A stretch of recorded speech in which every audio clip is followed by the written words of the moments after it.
El gobierno argentino habilitó a los comercios a publicar sus precios en dólares. ¿Qué implicancias tiene esta nueva resolución? Lo analizamos a continuación. Hoy se publicó en el Boletín Oficial una nueva resolución en donde se habilita a los comercios a vender sus productos, publicando los precios tanto en pesos como en dólares. Vamos a leer algunos puntos importantes de la resolución y tratar de entender qué consecuencias concretas va a tener esto sobre la economía de Argentina. La resolución la tengo acá conmigo, es del Ministerio de Economía y más específicamente de la Secretaría de Industria y Comercio y es la resolución número 4/2025, publicada hoy, 17 de enero de 2025. Típico de estas cosas, en el boletín oficial al principio aparecen unos considerandos, es decir, algunas justificaciones para la norma, y después aparece el punto importante que es, entonces se resuelve tal cosa. Entre esas resoluciones aparece el artículo 1 de la norma, que dice lo siguiente: que quienes ofrezcan directamente a destinatarios finales bienes o servicios deberán exhibir los precios de acuerdo a lo establecido en la presente resolución. O sea que la norma obliga a los vendedores minoristas, es decir, a los que venden al consumidor final, a seguir las pautas que establece esta resolución. ¿Y qué establece esta resolución? Bueno, en el artículo 2 se dice que quienes ofrezcan productos o servicios a destinatarios finales tienen que cumplir estas condiciones. Y ahí aparece lo más rimbombante y lo que ya está dando vueltas por todos los medios, que es el inciso A, que dice que los comerciantes deben exhibir los precios en moneda de curso legal y forzoso en Argentina, o sea, pesos, pero que además de ser exhibidos en pesos, podrán exhibirse en dólares estadounidenses u otra moneda extranjera. Entonces acá hay dos partes. Por un lado, sigue vigente o está vigente una obligación para que todos los comercios muestren los precios de sus productos o de sus servicios en pesos argentinos. Esto se mantiene y no hay cambios respecto de cómo funcionaba todo hasta hace un ratito. Sin embargo, aparece esta innovación de que ahora los comercios podrán ofrecer sus precios expresados en dólares, en euros, en pesos chilenos o en reales brasileños, la moneda que tenga ganas de mostrar el vendedor. Hay que aclarar acá que la propia resolución, un poco más arriba, aclaraba que desde el año 2002 la ley ya permitía que los precios se exhibieran en pesos y en dólares. Fíjense lo que dice. Dice, en cuanto a la obligación de exhibir precios, desde el año 2002, el precio debe consignarse en la moneda de curso legal, permitiendo que se exhiba en moneda extranjera, en caracteres menos relevantes. Lo que podemos desprender de acá es que antes lo que decía la ley es, vos podés mostrar los precios en pesos y los precios en dólares en una letra más chiquita, digamos. O sea que la modificación ahora es que los precios en dólares pueden mostrarse en el mismo tamaño de letra que los precios en pesos. Pero bueno, la realidad es que cualquiera que recorra la Argentina se va a dar cuenta que no hay muchos precios expresados en dólares en los comercios finales, ¿no? En los comercios del día a día. Por supuesto que hay inmuebles expresados en dólares o autos usados expresados en dólares, pero en general el resto de los comercios, a pesar de que se podía mostrar precios en dólares desde el año 2002, esto no era una tendencia generalizada. Y podríamos encontrar una explicación para ello en que en realidad las oscilaciones fuertes del tipo de cambio no hacen que expresar los precios en dólares sea una costumbre práctica, ¿no? O sea, vas a tener que estar cambiando tus precios a cada rato. Me imagino un vendedor en el año 2018, cuando el dólar se fue al demonio y pasó de 20 a 40, bueno, tenía que cambiar todos sus precios mes a mes, ¿no? O en el año 2020, que también el dólar se dispara, al menos en el mercado paralelo. Obviamente que con una economía, con un tipo de cambio más estable, por decirlo, lo que vino pasando en el último año y algunos meses, bueno, tal vez esto tenga alguna conveniencia mayor, digamos, ya no sea un costo tan grande poner los precios en pesos y poner los precios también en dólares. Ahora bien, existe un pequeño problema, o en realidad no es tal el problema, pero a lo largo de toda esta resolución no aparece una norma o una indicación clara respecto de cuál es el tipo de cambio que se tiene que utilizar. Por ejemplo, si yo vendo un producto en un comercio y vale $1, entonces yo voy a estar habilitado para poner un cartel que diga esto se vende por $1.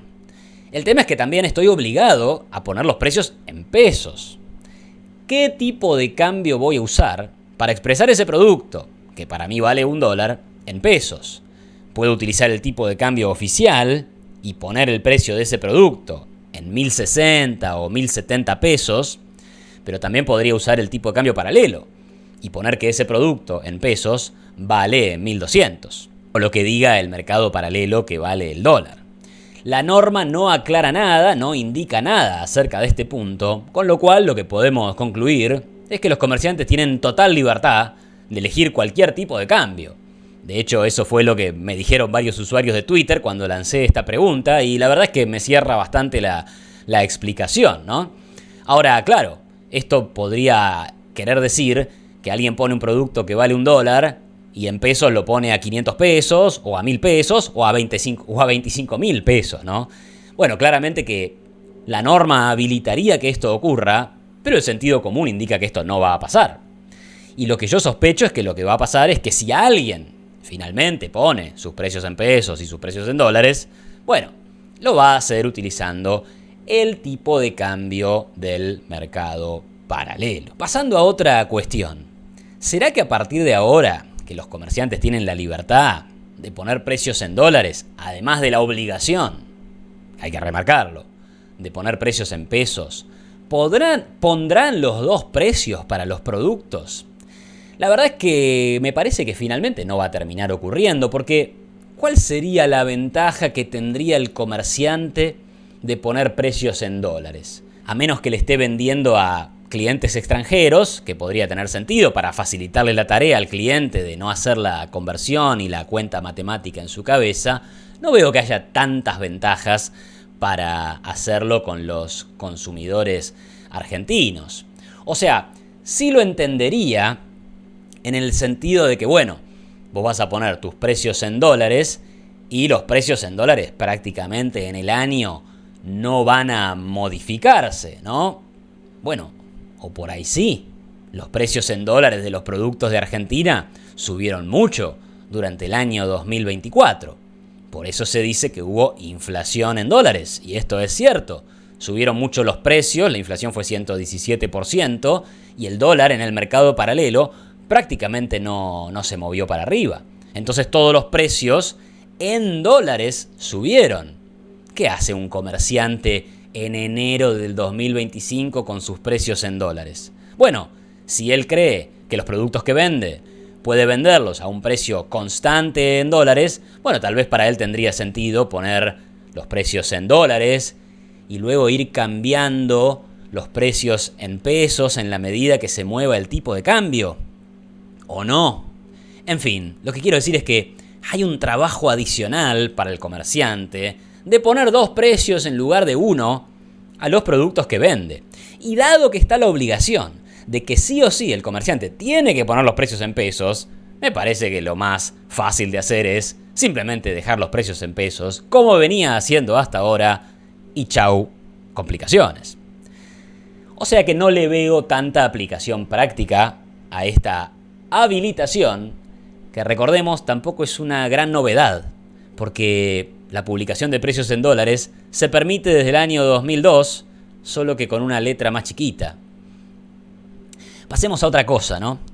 Dice la resolución, en el inciso C, que deberá informarse en caracteres tipográficos menores a los utilizados para la exhibición del precio final el importe neto, sin la incidencia del impuesto al valor agregado y los demás impuestos nacionales, acompañado de la leyenda precios sin impuestos nacionales. Entonces esto quiere decir que una etiqueta completa del precio de un producto va a tener que tener el precio final, con IVA incluido, el precio en dólares, y abajo otro precio más chiquito, que sea el precio pero neto de IVA, o sea, un precio más bajo que no esté afectado por el IVA, por el impuesto a las ganancias y algún otro impuesto nacional que pueda incidir en el precio.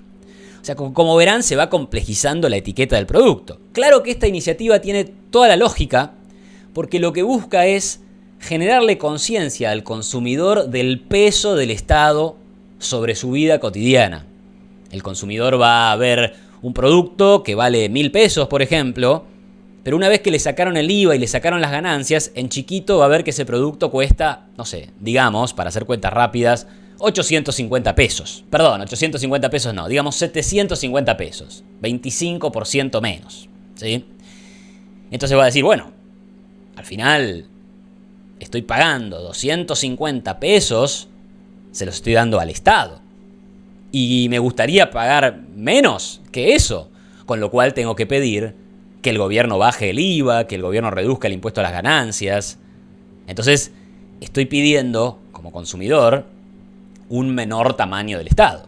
Entonces, la idea de discriminar precios con impuestos y sin impuestos está buena, porque en definitiva le va a generar conciencia a la población de que el Estado es grande y que un Estado grande implica costos que los vamos a ver impactados en el día a día nuestro.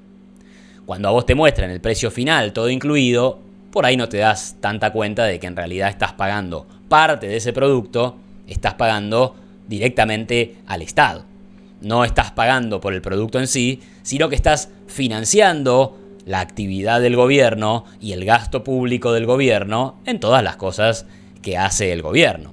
Con lo cual, si querés precios más bajos, podés pedir impuestos más bajos y con lo cual estarás pidiendo también un gasto público menor. Así que esta idea está muy buena desde ese punto de vista, pero creo que también tiene algunos problemas de implementación. O sea, sin duda que una gran cadena de supermercados podrá establecer todas estas diferencias, el precio en pesos, el precio en dólares, y después un precio en donde esté neto el IVA, ganancias y otros impuestos nacionales. Pero me parece que no es tan fácil la tarea para el comerciante más pequeño. O sea, hay que hacer todos los cálculos, agarrar bien la calculadora, sacar bien lo que te cuesta el IVA. Y ni hablar de aquellos vendedores que son monotributistas, en donde ellos serían los propios consumidores finales y no tienen discriminados los precios con IVA y sin IVA, con lo cual tampoco pueden discriminarlos para el cliente final. Entonces, si bien me parece una idea atractiva e interesante, creo que va a tener algunos problemas de implementación. Y tal vez sea por esto que la resolución de hoy dice al final que este punto en específico va a empezar a regir a partir del 1 de abril. Supongo que acá le están diciendo a los comerciantes, vamos hacia esto, prepárense, saquen la calculadora, pero en abril esto comienza a hacer una imposición, ¿no? Y hablando de imposiciones, hay otros temas más de la resolución que creo que vale la pena comentar. Por ejemplo, dice, los precios finales de los productos exhibidos en góndolas deben coincidir con el efectivamente cobrado en línea de cajas, ¿sí? Entonces acá aparece una idea del gobierno cuidando al consumidor, ¿no? Que esto quiere decir, por ejemplo, que si el consumidor ve un producto en la góndola que vale 1.000 pesos y llega a la línea de caja y le dicen 1.200 pesos, bueno, el comercio está rompiendo la ley. Está yendo contra la regulación gubernamental. Ahora bien, este problema es más común en países con alta inflación que en países con baja inflación. De hecho, este problema si asumimos que los comerciantes no son gente mala que está permanentemente pensando en jorobar al cliente, sino que son tipo como vos y como yo, que hacen lo que pueden para sobrevivir, bueno, entonces en realidad lo que puede pasar es que vos tenés el producto en la góndola por 4 meses, le pusiste el precio de 1.000 pesos hace 4 meses y ponele que esos 4 meses eran noviembre, diciembre, enero y febrero del 2023-2024. Bueno, en 4 meses esa inflación fue 80%. Entonces, claro, si te olvidaste de cambiar esos 1.000 pesos, el precio que le habías puesto al producto, y bueno, después viene el cliente y te lo quiere comprar a 1.000 pesos, pero en realidad, si vos lo tenés que reponer, te va a costar 1.500 o 1.600, entonces lo tenés que vender a 1.700. Entonces, claro, ahí aparece la diferencia entre el precio de góndola y el precio de la caja. No es que el vendedor es un mal tipo, ¿no? Sino que, bueno, son los problemas que surgen de altísimos niveles de inflación. Ahora, si vamos a una economía con menos inflación, probablemente este problema se vea minimizado de forma considerable. O sea, las economías con cero inflación, prácticamente este problema no lo tendrían, ¿no? Y ahí sí podríamos decir, bueno, si el vendedor te quiere cobrar más caro en la caja que lo que dice la góndola, bueno, estaría tratando de, no sé, de pasarte o de estafarte un poco, ¿no? Pero bueno, tampoco le conviene hacer eso al vendedor, porque si a vos no te gusta ese trato, obviamente que te vas a ir a la competencia, ¿no? Y en línea con esto también, digamos, el artículo 3 dice, la exhibición de los precios debe efectuarse en forma clara, visible, horizontal y legible sobre cada artículo. Y sí, digamos, eso lo dice la ley. Bueno, pero también está en el interés de los vendedores, ¿no? Digamos, poner precios sirve para darle información a los consumidores y para que decidan mejor. Ahora, si no pones precios, vamos a suponer que no pones precios, con lo cual no tenés precios exhibidos en forma clara, visible, horizontal, legible, etc. Bueno, decidiste no poner precios. ¿Por qué no estarías en tu libertad para hacerlo? Por ahí es tu estrategia para que el cliente entre, te pregunte y vos, que sos un gran vendedor, le vas a contar todos los beneficios del producto y bueno, y ahí después le decís el precio. Y entonces el cliente dice, bueno, me convenció este señor, le compro. Entonces, digo, este tipo de regulaciones que parten de la base de que el vendedor es malo y el cliente es un pobre tonto que va a ser estafado, me parece que comparten el espíritu intervencionista de otros espacios políticos que no son el espacio que gobierna, ¿no? Porque se supone que ahora estamos en un país libertario, liberal, y la filosofía liberal, libertaria, digo, parte de la base de que somos personas adultas y que hacemos contratos mutuamente beneficiosos desde la voluntariedad, ¿no? Así que esto me parece un poco, bueno, raro o fuera de época, pero bueno, en definitiva eso es lo mismo que siempre rigió, ¿no? Es lo mismo que siempre existió y que a veces se cumple y a veces no se cumple. Así que bueno, para cerrar un poco, creo que esta nueva iniciativa de poner precios en pesos y precios en dólares tiene que ver con la idea de la competencia de monedas, ¿no? Con esta idea de permitir una realidad que ya existe en la cabeza de todos, que es que tenemos al dólar o a otras monedas como referencia, como unidad de cuenta. Y ahora eso se transforma en la realidad de que cualquier comercio puede publicar sus precios con el mismo nivel de importancia en dólares que en pesos. Entonces creo que va en la línea de la competencia de monedas. Y ahí recuerdo que yo hice un video hace unos 2 meses sobre la competencia de monedas. ¿Y por qué es importante esta idea de la competencia de monedas? Que lo que quiere decir en muy resumidas cuentas es que dentro del territorio argentino se pueda utilizar cualquier moneda como forma de cancelar una obligación. Y esto es importante porque si eso pasa quiere decir que los usuarios de moneda en Argentina fácilmente van a poder irse del peso al dólar o irse del peso al euro si es que no le convence seguir usando pesos. ¿Y cuándo es que no le convence seguir usando pesos? Bueno, cuando la inflación es muy alta. Entonces lo que impone la competencia de monedas es una disciplina muy grande para el ente emisor de pesos, que es el Banco Central, ¿sí? Y esta decisión un poco que facilita ese cambio de pesos a dólares y entonces impondría una mayor disciplina para los que emiten pesos. Pero claro que para que esto sea una competencia plena y completa, habría que eliminar el cepo cambiario. Sin eliminar el cepo cambiario, el uso de pesos o dólares tiene una restricción adicional.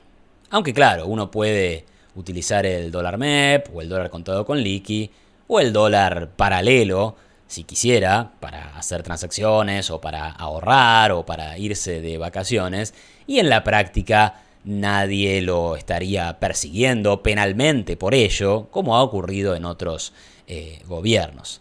Pero sí, lo cierto es que la eliminación completa del cepo cambiario y la libertad total para mover capitales con un solo tipo de cambio, entiendo que es un requisito básico para que la competencia de monedas exista al 100%. No obstante, esto es un paso que va camino a ese objetivo final.